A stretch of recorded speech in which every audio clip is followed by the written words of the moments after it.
man lai hian no pang pani thao le te chu no ma coconut lo tum join thia kar tir ti chun an me ka thao chun atum chau chau me thei patop chu in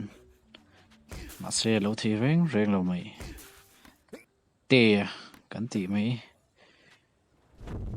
po chu abul nai chu na ve renga ani chuin thao chu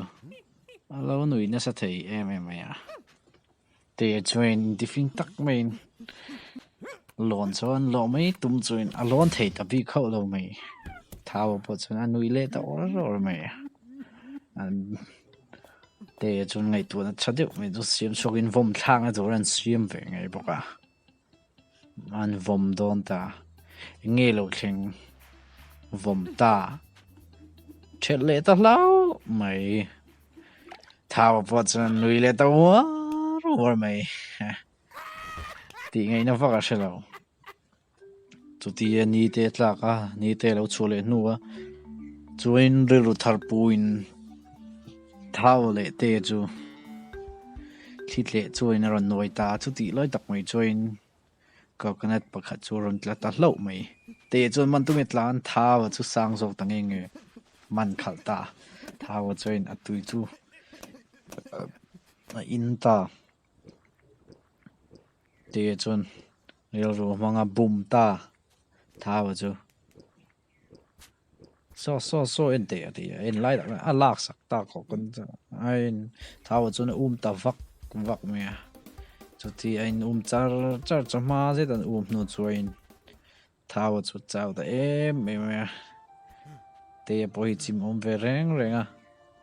no panghal tak ani chu ti chuan te po chuin in tu chu chang ta bik lo ni yelo hera tu ka chuin aron tlale tla hlo mai ran deng sok me ain chu le ta chiam mai tlan chak an ti an zuang lu ta tu ya amai ro chu an rin lo deu mai thil chun ron up chuak rang hle mai sak se lo ain ko ta chot me an beidong ta riu mai ane chu tin lai join le lama mi in thien te pani chu lungrol main coconut lona chon chan rol apoi mo a lo coconut chu